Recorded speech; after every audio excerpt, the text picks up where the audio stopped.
The call came at 11:47 p.m., and Maeve Doran almost didn't answer it.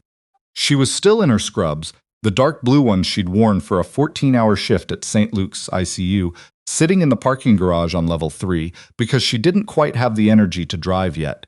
Her right knee was wrapped in a tensor bandage under her pants, the same knee that had taken shrapnel from an IED outside Kandahar 8 years ago, and after a shift like this one, it throbbed in a way that felt almost personal, like it remembered things the rest of her was trying to forget. The name on her phone said Sylvester Mouton, her old unit commander. She stared at it for 2 full rings before she picked up. "Doran," he said, and there was something in his voice she hadn't heard since the desert. Careful, measured. The way he spoke when the situation was already worse than he was letting on. "I need you to listen." She listened. By the time he finished, her knee didn't hurt anymore. She couldn't feel anything at all. Maeve had grown up in Rivière des Pins, a small town east of Quebec City where winters were biblical and everyone knew which families had served. Her father had been a medic in the First Gulf War. Her mother was a retired ER nurse who still volunteered at the community health clinic on Thursdays. Service wasn't something the Dorans talked about as a virtue. It was just what you did. She'd joined the Canadian Armed Forces at 19, trained as a combat medic, deployed twice to Afghanistan, and came home at 26 with a Purple Cross commendation she kept in a shoebox, a repaired ACL, and a fragment of metal in her right knee that surgeons had decided was safer to leave than remove. She'd enrolled in nursing school that same fall. She'd been working at St. Luke's for 3 years now, rotating through the ICU and occasionally the trauma bay, where her military training made her the kind of nurse that younger residents quietly deferred to without quite understanding why. She was good at her job. She was good at staying calm when things fell apart. She was less good, she had discovered, at recognizing when things were falling apart around her instead of in front of her. What Mouton told her on the phone that night was this. Someone had filed a complaint with the Sûreté du Québec. A formal complaint, not a tip, not an anonymous note. A signed, documented allegation that Maeve Doran, RN, had stolen controlled substances from the hospital pharmacy. Specifically, a series of morphine withdrawals that didn't match patient records. 4 withdrawals over 6 weeks. Enough to warrant an investigation. "Who filed it?" she asked. Mouton paused. "Your unit manager." Her unit manager was a man named Gilles Fontaine. She'd had exactly 3 conversations with him that lasted longer than 2 minutes. One was about a scheduling conflict. One was about a patient complaint that turned out to be unfounded. The third was 2 weeks ago, when she'd brought a discrepancy in the pharmacy logs to his attention and asked whether she should escalate it to the director. He had told her he'd handle it. She sat in that parking garage for a long time after she hung up. The fluorescent light above her flickered. Somewhere below, a car alarm went off and then stopped. She thought about how she'd spent that evening, an 80-year-old man named Gerard with failing kidneys and a daughter who called every hour, a woman in her 40s post-cardiac arrest who'd squeezed Maeve's hand when she came out of sedation, a teenage boy brought in from a snowboarding accident outside Mont Sainte-Anne who'd been terrified and trying not to show it. She had held all of them together through that shift. She had not stolen a single milligram of anything from anyone. She started the car and drove home through the dark. The detective who came to her apartment the next morning was not what she expected. She had expected someone cold, bureaucratic, someone who'd already decided. What she got was a woman in her mid-40s named Sergeant Isabelle Cloutier from the SQ's Organized Crime and Integrity Division who sat in Maeve's kitchen and accepted a coffee and then said very quietly, "I want to hear your side." Maeve told her. All of it. The discrepancy she'd found in the logs, a pattern of withdrawals under a different nurse's access code that didn't correspond to any documented administration. How she'd brought it to Fontaine. How he'd told her he'd handle it. How, 2 weeks later, she was the one being investigated. Cloutier wrote in her notebook without looking up. "Do you have anything in writing? A text, an email, anything documenting that you brought this to Fontaine?" Maeve thought. "I sent him a message through the hospital's internal system. I can pull it." "Do that," Cloutier said. "Don't delete anything. Don't talk to anyone at the hospital until you've spoken with a lawyer." And Doran, she finally looked up. Her eyes were tired in a way that suggested she'd been doing this job long enough to have seen exactly this situation before. Don't disappear on me. It was the closest thing to reassurance Maeve was going to get, and she held on to it. She called her mother that afternoon. She didn't tell her about the investigation. She said she was tired, that it had been a long week, that she might drive out to Rivière des Pins for the weekend. Her mother said she'd make tourtière. Maeve said that sounded good. She hung up and sat at her kitchen table and felt, for the first time since Kandahar, completely alone. The suspension came on a Friday. Administrative leave, pending investigation, which was the hospital's way of saying she was gone until someone decided otherwise. She got the call at 8 a.m. from the nursing director, a soft-spoken woman who sounded genuinely pained and said twice that this was standard procedure, that it didn't reflect on Maeve's record. Maeve thanked her and ended the call without raising her voice. She was very good at not raising her voice.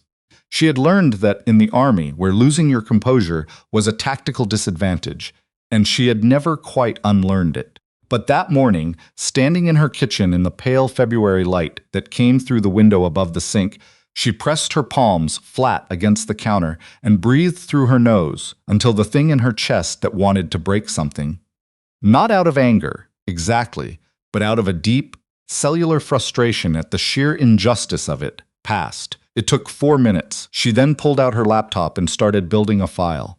She had always been methodical. It was what made her a good medic and a better nurse, the ability to organize information under pressure, to see the sequence clearly when everything around her was noise. She went back through 6 weeks of her work records, cross-referencing her shifts with the pharmacy withdrawal times. She documented every patient she'd administered controlled substances to, every entry she'd made in the system, every note. She pulled the internal message she'd sent to Fontaine, time-stamped, unambiguous, a clear record that she had flagged the discrepancy and asked for guidance. Then she did something that cost her more than she expected. She called a lawyer. His name was Thomas Okafor. He was a medical legal specialist based in Montréal who had been recommended by a friend from her nursing program, and he was, from the first phone call, exactly what she needed. Calm, precise, and quietly furious on her behalf in a way he didn't try to hide. The timeline is significant, he said, after she'd walked him through it. You reported an irregularity to your supervisor. 2 weeks later, you're under investigation for that same irregularity, but as the perpetrator rather than the person who flagged it. Either Fontaine failed catastrophically at his duty to investigate, or he made a deliberate choice about who this was going to land on. Can you prove which one? She asked. Not yet, he said, but someone can. What Cloutier found in the weeks that followed was this. The morphine withdrawals had been made using a rotating set of access codes, codes that belonged to nurses who were off shift at the time of the withdrawals. Someone had been cycling through credentials deliberately, spreading the pattern thin enough that no single nurse would immediately notice. The withdrawals were small, methodical. The kind of thing that was easy to miss if you weren't looking for it. Maeve had been looking for it because she was the kind of nurse who looked, who noticed when numbers didn't add up, who stayed 20 minutes after her shift to double-check logs because she'd been trained to believe that details were the difference between someone making it and someone not. What Cloutier also found was that Fontaine had received her internal message on a Tuesday afternoon and had done nothing with it, not escalated it, not documented it, not flagged it to pharmacy compliance. What he had done 3 days later was submit a formal complaint to SQ naming Maeve Doran as the likely source of the discrepancy. He had not mentioned in that complaint that she had come to him first. The question Cloutier couldn't yet answer was why. The answer came from an unexpected direction. His name was Corporal Dennis Tran, and he was 22 years old, 3 months out of the RCMP's training depot in Regina, assigned to a general duties posting in the SQ's regional office as part of an interagency liaison program. He was not a detective. He was not assigned to Maeve's case. What he was someone who worked one desk over from the officer who had first processed Fontaine's complaint and who had, on a slow Tuesday afternoon, happened to read a report summary and thought something about it seemed wrong. He was the kind of person who said something when things seemed wrong. He brought it to his supervisor, who brought it to Cloutier, who had already been pulling the thread from her end. The piece Tran had found was this. The officer who processed Fontaine's complaint had met with Fontaine twice before the complaint was filed. not in any official capacity. In a restaurant in Saint Foy. The officer's name was in the system. His relationship to Fontaine was not. It took Cloutier 2 more weeks to establish that relationship. When she did, it was not complicated. It was not a conspiracy. It was something smaller and uglier than that. They were brothers-in-law. They had grown up in the same household. And Fontaine, who had apparently been the one actually manipulating the pharmacy records, not for the drugs, it turned out, but to cover a much larger financial discrepancy in the unit's equipment budget, had called his brother-in-law when someone started asking questions, and his brother-in-law had obliged by making sure those questions were answered in a particular direction. The direction of Maeve Doran. She was sitting in Thomas Okafor's office when Cloutier called with the preliminary findings. She had driven in that morning through a late March snowfall, the kind that came sideways and turned the highway into a rumor, and she had arrived 20 minutes late with snow on her coat and a coffee she'd barely touched going cold in her hand. Okafor had been on a call with another client. She'd waited in the reception area and stared at a framed print of the Richelieu River and thought about her father, who used to say that the worst thing about injustice wasn't the injury, it was the waiting. When the call came, she listened without speaking for 2 minutes. Then she asked, "Is it enough?" "It will be," Cloutier said. "There's more to pull. But Doran, you should know that this is moving in the right direction." Okafor, who had been watching her face, said nothing until she lowered the phone. Then he said, "How are you?"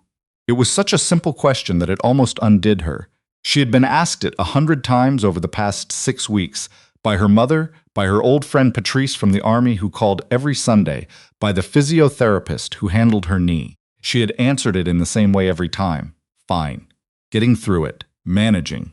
She sat in that leather chair in Thomas Okafor's office in Montreal, with the snow still coming down outside the window, and said, "I'm angry. I've been angry for 6 weeks, and I haven't let myself actually feel it because I needed to stay useful." She paused. "I'm also very tired." He nodded. "That's honest. I've been a nurse for 3 years," she said. "Before that, I was a medic for 7. I have spent my entire adult life in jobs where if you fall apart, someone else pays for it. I don't know how to fall apart on schedule."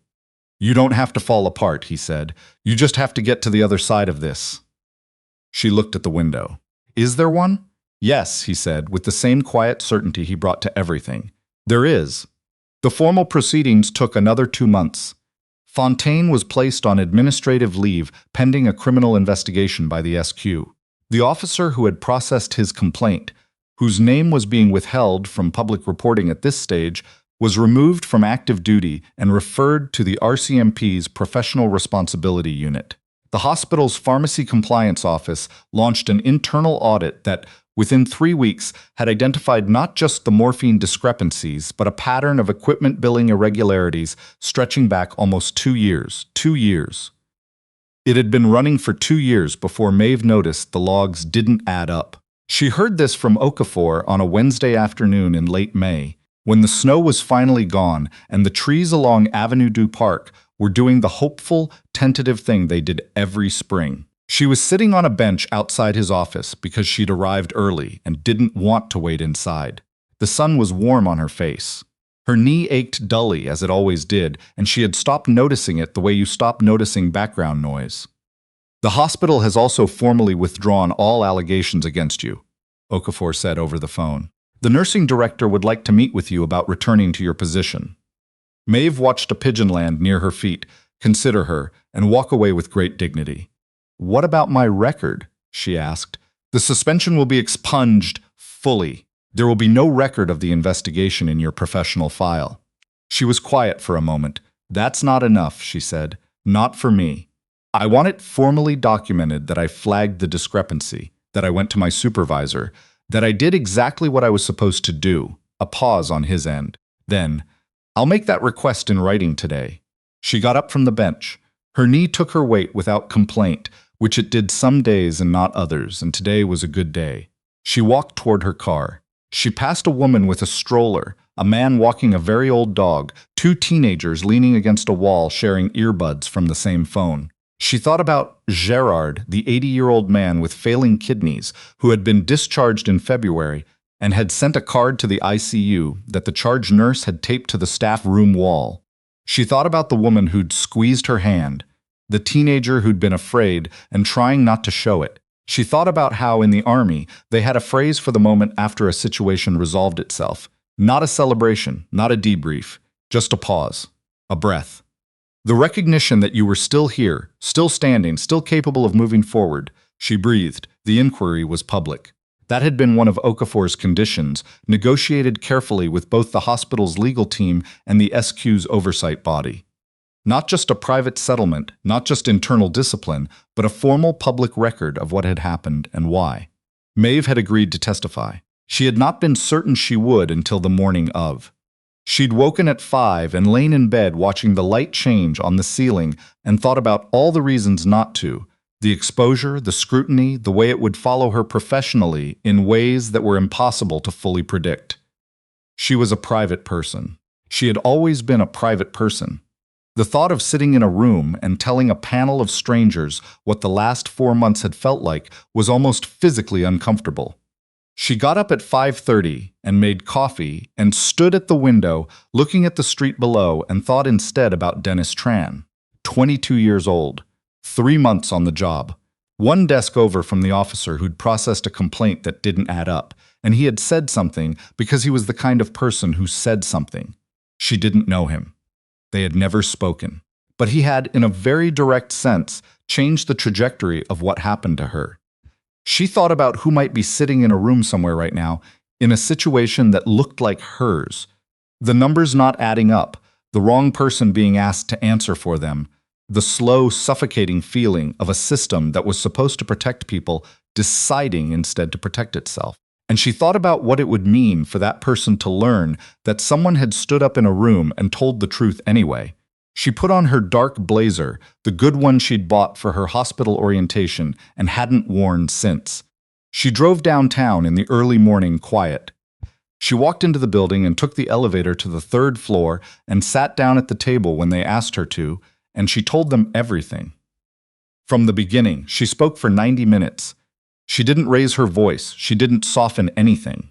She described the logs, the message to Fontaine, the suspension, the weeks of waiting, the way it felt to be accused of something that was the exact opposite of who she was and what she'd given her life to. She described sitting in the parking garage at 11:47 at night, too tired to drive home and getting a phone call that told her the floor was about to fall out from under her. She told them about Dennis Tran, too. About what it meant that someone who didn't have to say something had said something anyway. When she was finished, the panel chair, a woman in her 60s with reading glasses on a beaded chain, looked at her for a long moment and said, "Thank you, Ms. Doran." That took courage. Maeve thought about that word on the drive home.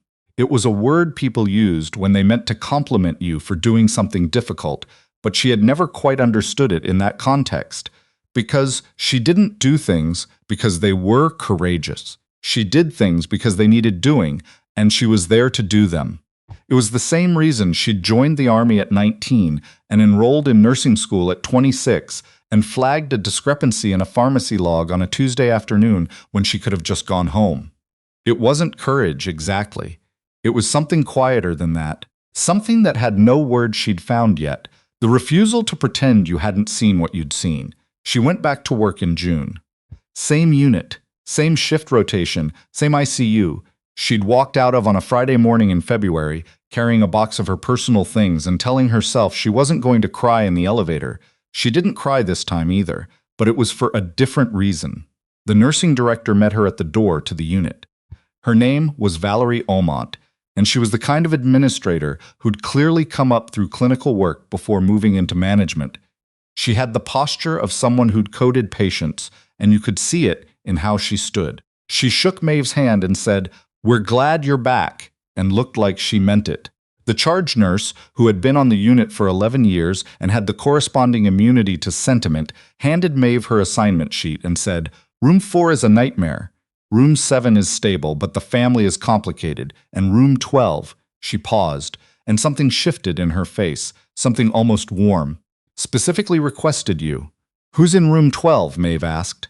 "Gerard Beaumont, readmission. His kidneys." She walked to room 12. Gerard was 81 now, more or less, and he looked thinner than she remembered, and the daughter was there, the one who'd called every hour, sitting in the chair by the window with her coat still on like she hadn't decided yet whether to stay. Gerard looked up when Maeve came in. "Ah," he said, like he'd been expecting her. "Gerard," she said, "how are you feeling?" "Like my kidneys are staging a protest," he said, "but better now." She checked his chart, she checked his lines. She did the things she knew how to do, in the order she'd always done them, in a room with fluorescent light and the particular smell of hospitals that she had spent her entire adult life learning not to notice. Her knee ached. The tensor bandage was back, under her scrubs, same as always. Outside the window of the ICU, the city was doing what it always did in June, exhaling, finally, after 6 months of holding its breath. Maeve noted Gerard's vitals in the system, cross-checked his medications, and moved on to room 7, and then room 4, and then the rest of the long, necessary, ordinary work of keeping people alive. There was no ceremony in it. There never had been. That was the thing about work that mattered. It didn't announce itself. It just kept going, day after day, in the hands of the people who showed up. She had always shown up. She intended to keep doing it.